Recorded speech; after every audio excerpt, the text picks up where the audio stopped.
श्री गणेशाय नमः। अनंत व्रत कथा। बोलिए अनंत भगवान की जय। व्रत वाले दिन सूर्योदय से पहले ब्रह्म मुहूर्त में उठकर अपने नित्य कर्म से निवृत्त हुए तथा फिर विद्वान आचार्य को बुलाकर भगवान का एकाग्र चित्त से पूजन करना चाहिए।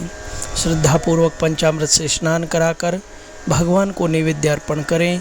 समस्त पूजन की सामग्रियों से यथाविधि पूजन करें। बाद में भगवान का प्रसाद बंधु बांधवों तथा कथा श्रवण करने वालों को दें, फिर प्रसाद पावें। व्रत के दिन जागरण करना अनिवार्य है। इस प्रकार नियम पूर्वक व्रत कथा पूजन करने से सर्व सुख, आरोग्यता, समृद्धि, वंश, धन धान्य, संतान, वैभव तथा विजय की प्राप्ति होती है। अंत में सायुज्य मोक्ष प्राप्त होता है। बोलिए श्री अनंत भगवान की जय। अथ कथा प्रारंभ। श्री सुजी बोले कि नैमिषारण्य में पूर्व समय में गंगा तट पर महाराज युधिष्ठिर ने जरासंध के वध के लिए राजसूय यज्ञ किया। राजा युधिष्ठिर ने श्री कृष्ण, भीमसेन, अर्जुन के साथ यज्ञशाला में जो अनेक प्रकार के रत्नों से सुशोभित मोती की समान कांति वाली इंद्र सभा के समान शोभायमान हो रही थी, उसमें यज्ञ के निमित्त सभी राजाओं को बुलाया। उसी समय गंधारी का पुत्र दुर्योधन उस यज्ञशाला में आया। दुर्योधन वहाँ सूखे आंगन को जल से भरा समझ वस्त्रों को उठाकर धीरे धीरे चला। उसे देख द्रौपदी आदि स्त्रियां हंसी और आगे जल के स्थान को सूखा समझकर दुर्योधन चलते हुए जल में गिरा। उस समय संपूर्ण तपस्वी राजा तथा द्रौपदी आदि स्त्रियों ने दुर्योधन का उपहास किया। यह देख दुर्योधन अत्यंत क्रोधित हो अपने मामा के साथ हस्तिनापुर को चला गया। उस समय शकुनी ने दुर्योधन से मधुर वचन में कहा कि हे राजन, आप अपने क्रोध को अपने कार्य के लिए छोड़ देवें, क्योंकि जुआ खेलने से आप सारे राज्य को पा सकते हैं। हे राजेंद्र, यज्ञ मंडप को चलने के लिए उठिए। ऐसा ही हो कहकर दुर्योधन यज्ञ मंडप में आए। इतने में सभी राजा यज्ञ समाप्त कर अपने अपने देश को चले गए। उसके पश्चात राजा दुर्योधन ने हस्तिनापुर में आकर युधिष्ठिर, भीम, अर्जुन आदि पांडु पुत्रों को बुलाकर जुआ खेलना आरंभ किया। कपट से उनके राज्य को स्वयं हड़प लिया और निरपराधी पांडवों को जीतकर वन में भेज दिया। अब पांडव वन वन घूमने लगे। यह समाचार सुनकर भगवान श्री कृष्ण पांडवों को देखने की इच्छा कर उनके पास वन में पहुँचे। श्री सुजी बोले कि हे ऋषियों, वन में रहने पर दुख से दुर्बल पांडव जगदीश्वर कृष्ण को देख उन्हें प्रणाम करने लगे। युधिष्ठिर बोले कि हे जगदीश्वर, परिवार सहित मैं बहुत दुखी हूँ। इस दुख के सागर से मुक्ति का उपाय बतलाइए। हे राजन, किस देवता की पूजा से हम अपना राज्य पुनः प्राप्त कर सकें, अथवा ऐसा कोई व्रत करूं जिससे आपके प्रसाद से मेरा हित हो। श्री कृष्ण बोले कि हे युधिष्ठिर, श्री अनंत भगवान का पूजन और व्रत पुरुषों तथा स्त्रियों को करना चाहिए। सभी मनोरथों को पूर्ण होने से सब पाप नाश हो जाते हैं। तब युधिष्ठिर बोले कि हे कृष्ण, आपके कहे हुए यह अनंत कौन है? क्या शेषनाग हैं? क्या तक्षक सर्प हैं? अथवा परमात्मा को ही अनंत कहते हैं? हे केशव, यह अनंत कौन है?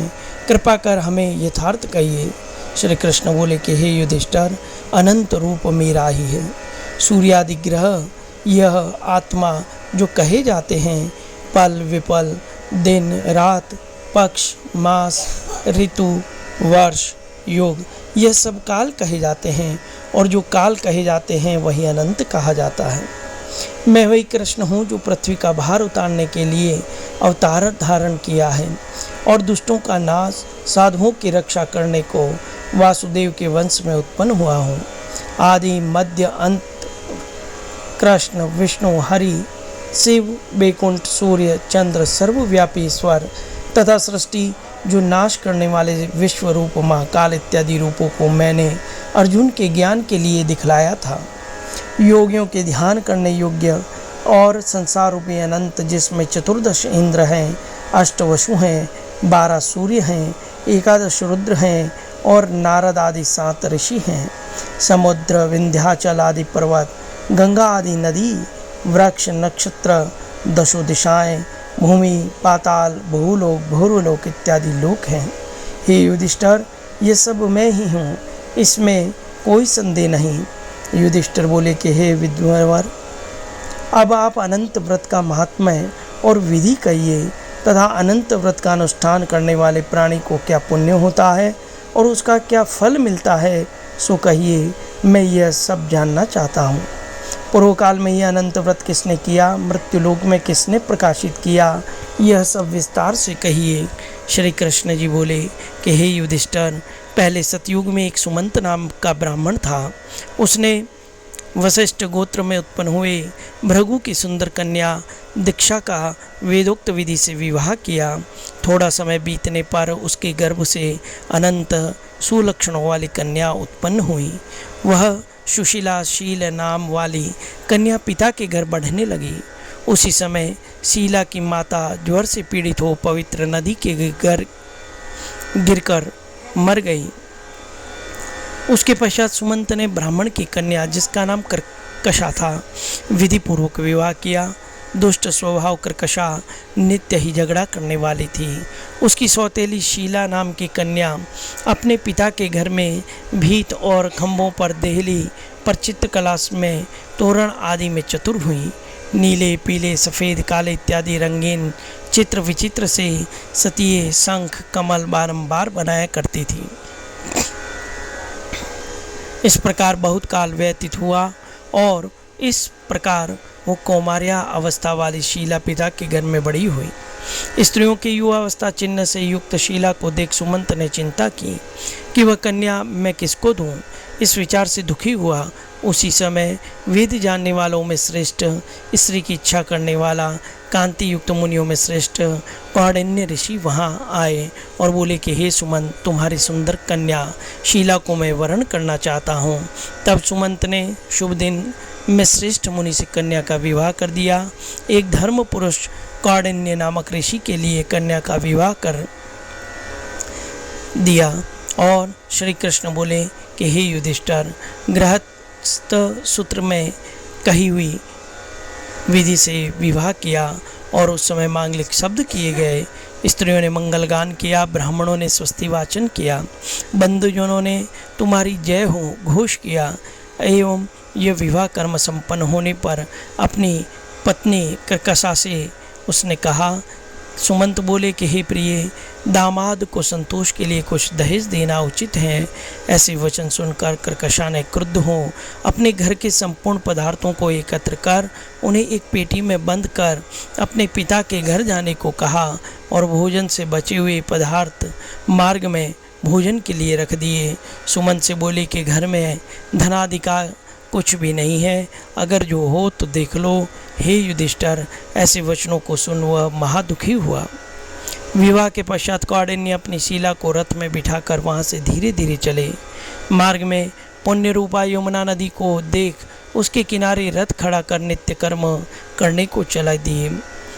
दोपहर को भोजन के समय उसी यमुना तट पर उतर शीला ने लाल वस्त्र पहने हुए बहुत सी स्त्रियों को देखा जो अनंत चतुर्दशी की भक्ति पूर्वक जनार्दन भगवान की पूजा कर रही थी। उन स्त्रियों के समीप जाकर धीरे से शीला ने पूछा कि हे भार्याओं, कृपा कर मुझसे कहो कि यह आप किसका व्रत कर रही हो और इस व्रत का क्या नाम है। शीलवती सुशीला ने ऐसे वचन सुनकर संपूर्ण स्त्रियां बोली कि हे शीला, इसका नाम अनंत व्रत है और इस व्रत में अनंत देव की पूजा की जाती है। यह वचन सुन शीला बोली कि मैं भी इस उत्तम व्रत को करूंगी और स्त्रियों से पूछा कि इस व्रत का क्या विधान है और इसमें क्या दान होगा, किस देवता की इसमें पूजा होगी। उसके यह वचन सुन सब स्त्रियां बोली कि हे शीले, अच्छे अन्न का एक सेर मालपुआ बनवावें, जिसमें से आधा भाग ब्राह्मण को दें, आधा आप भोजन करें और कृपणता को त्याग कर शक्ति के अनुसार ब्राह्मण को दक्षिणा देवें। किसी नदी के किनारे अनंत का पूजन करें, उषा का शेषनाग बनाकर बांस की टोकरी में स्थापित करें, फिर उस शेषनाग का आह्वान प्राण प्रतिष्ठा करके स्नान करावें। वेदी पर चंदन, पुष्प, धूप, दीप और बहुत प्रकार के नैवेद्य, अनेक प्रकार के पकवानों से उनकी पूजा करें।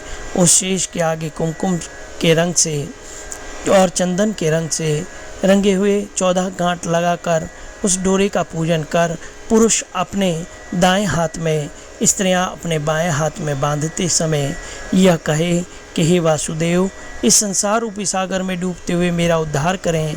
ऐसा ही अनंत सूत्र है, उसके लिए मेरा नमस्कार है। फिर उस सूत्र को हाथ में बांधकर अनंत की इस कथा को सुने। संसार रूपी नारायण अनंत का ध्यान करें। हे शीले, इस प्रकार हमने तुमसे इस व्रत का विधान कहा। श्री कृष्ण बोले कि हे युधिष्ठिर, उस शीला ने स्त्रियों को ऐसे वचन सुन अति आनंद को प्राप्त हो हाथ में 14 ग्रंथि युक्त डोरा बांधकर इस व्रत को किया। मार्ग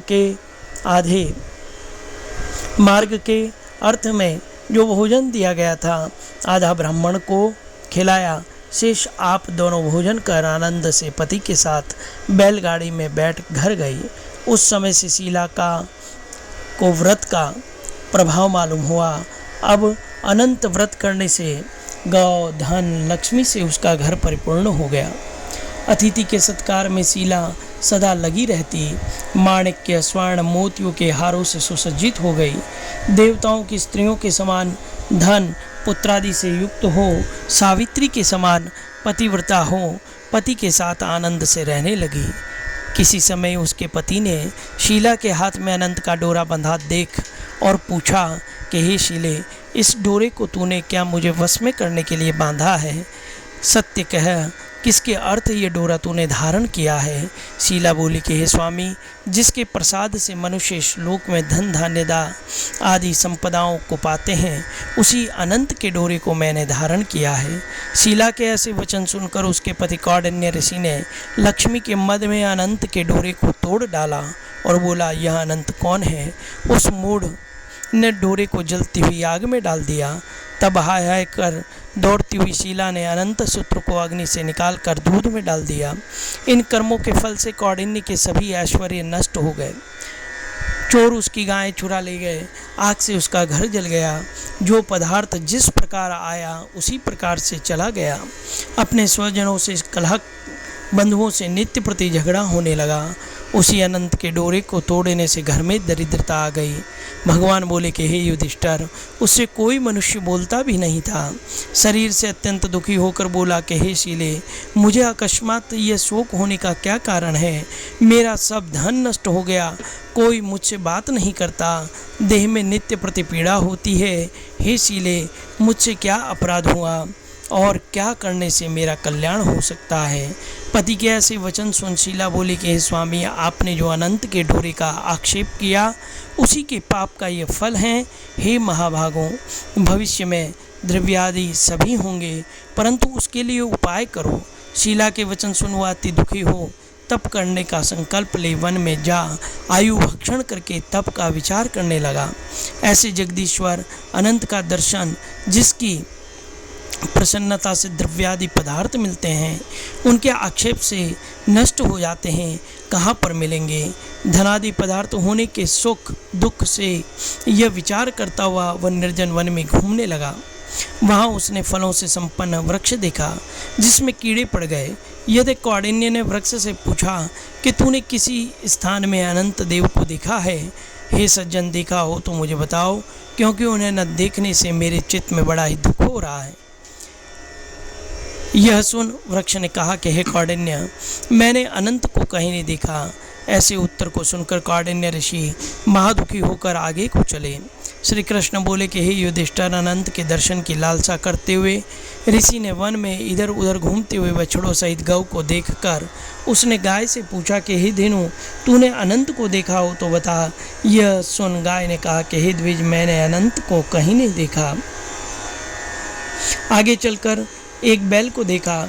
ऋषि ने उससे भी पूछा कि हे गोस्वामिन, तूने अनंत को देखा है? बैल बोला कि मैंने अनंत को नहीं देखा। तब कौंडिन्य ऋषि ने आगे चलकर 2 पुष्करणियों को देखा जिनके कल्लोल से परस्पर लहरें मिल रही है।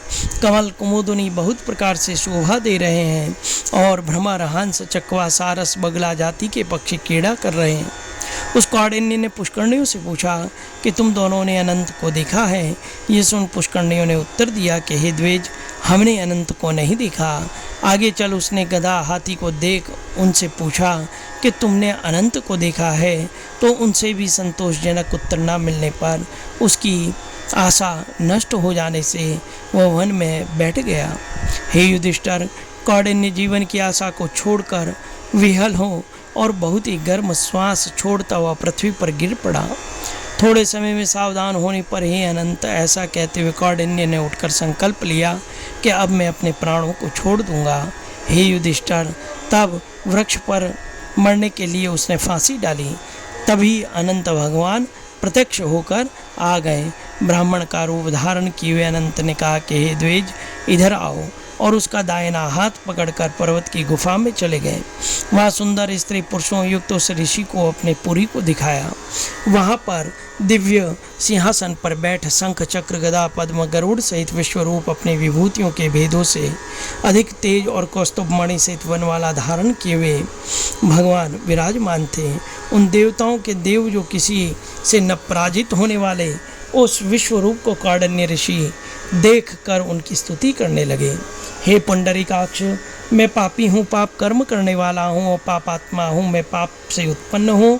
आप मेरी रक्षा करें और मेरे पापों को हरें। हे जगदीश, आज मेरा जीवन जन्म दोनों धन्य हैं। आपके चरण कमल में मेरा मस्तक भ्रमर के समान स्पर्श कर रहा है। कौंडिन्य के वचन सुनकर अनंत देव मधुर वाणी से बोले कि हे कौंडिन्य, तुम निर्भय होकर अपने मन की बात मुझसे कहो। तब कौंडिन्य बोले कि मैंने अपनी संपत्ति के मद में आकर आप के अनंत के डोरे को तोड़कर उसकी निंदा की, जिससे मेरी सब संपदा नष्ट हो गई। स्वजनों से नित्य झगड़ा होता है, मुझसे कोई बात भी नहीं करता। महादुखी होकर आपके दर्शनों के लिए मैं आया हूँ। अनंत ने दयावश आप कृपा पूर्वक अपना दर्शन आपने मुझे दिया। मैंने जो पाप किया है, कृपया उसकी शांति का उपाय मुझे बतलाइए। श्री कृष्ण जी बोले कि हे युधिष्ठिर, भक्ति से संतुष्ट होकर अनंत देव क्या न देवें। अनंत भगवान बोले कि हे कौंडिन्य, विलंब मत कर, अपने घर को जा और 14 वर्ष तक भक्ति पूर्वक अनंत का व्रत कर। तू सब पापों से छूटकर सिद्धि को प्राप्त करेगा। तेरे पुत्र पौत्र होंगे और सुखों का उपभोग करेंगे।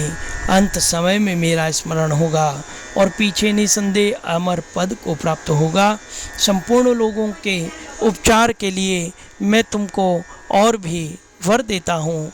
शीला कृत व्रत की श्रेष्ठ कथा पढ़ने वाला और शीला के समान उस अनंत का व्रत करने वाला इस व्रत के प्रभाव से जल्दी ही सभी पापों से छूटकर परम गति को पाएगा। हे कौंडिन्य, तू जिस मार्ग से आया उसी मार्ग से अपने घर को जा। तब कौंडिन्य बोला कि हे स्वामिन, मेरे मन में एक सवाल है। मैंने वन में घूमते हुए एक आश्चर्य देखा, वह आपसे पूछता हूँ, कृपा कर आप उत्तर दीजिए। जो आम वृक्ष गौ बैल कमल आदि से शोभायमान पुष्करणी गदा हाथी, हे देव वह सब कौन है? आप इन सूत्रों का वृतांत मुझसे कहिए। तब अनंत बोले कि हे कौंडिन्य, आम का वृक्ष पूर्व जन्म में विद्वान ब्राह्मण हैं, जो विद्यार्थियों को विद्या का दान न देने के कारण वृक्ष हुआ। वह गौ पृथ्वी है, उसने पूर्व जन्म में बीज को चुराया। वह बैल धर्म है और धर्म और अधर्म के कारण वे दोनों पुष्करणियाँ हुई। वे पूर्व जन्म में कोई ब्राह्मण जाति की 2 भगिनी थी जो धर्म करती थी और परस्पर कहती थी, और उन्होंने ब्राह्मणी और अतिथि और दुर्बल को कुछ भी भोजन आदि पदार्थ नहीं दिया था, याचकों को भिक्षा भी नहीं दी। उस पाप कर्म से परस्पर लहरी और जल एकत्र होता है। वह गदा क्रोध है, वह हस्ती मद है और वृक्ष ब्राह्मण है। मैं अनंत हूँ और यह कंदरा संसार है। इस तरह कहकर अनंत देव अंतर ध्यान हो गए। ये चरित्र कौंडिन्य स्वप्न के समान देखकर अपने घर आए। श्री कृष्ण बोले कि हे युधिष्ठिर, कौंडिन्य ऋषि ने 14 वर्ष तक अनंत का व्रत किया और अनंत के कहे अनुसार सुख भोग कर अंत में अनंत का स्मरण कर अनंतपुर को गया। हे युधिष्ठिर, उसी प्रकार तुम भी कथा सुनो और 14 वर्ष तक अनंत का व्रत करो। जैसे कौंडिन्य ने अनंत देव के कहे अनुसार फल प्राप्त किया, वैसे तू भी संपूर्ण मनोरथों को प्राप्त करेगा। आख्यान सहित व्रत करने से एक ही वर्ष में मनोरथ फल प्राप्त होता है। हे युधिष्ठिर, यह व्रत मैंने आपको सुनाया। इस व्रत के करने से मनुष्य सभी पापों से छूट जाता है, इसमें संशय नहीं है। जो कथा सुनते हैं वे पापों से छूटकर अनंत लोक को प्राप्त होते हैं। हे कुलोद्भव, जो कोई शुद्ध चित्त वाले मनुष्य इस संसार सागर में सुखपूर्वक विहार करना चाहते हैं, तो त्रिभुवन के स्वामी अनंत भगवान का पूजन करके दाहिने हाथ में सुंदर अनंत देव चतुर्दश ग्रंथि वाले डोरे को बांधें। बोलिए श्री अनंत भगवान की जय।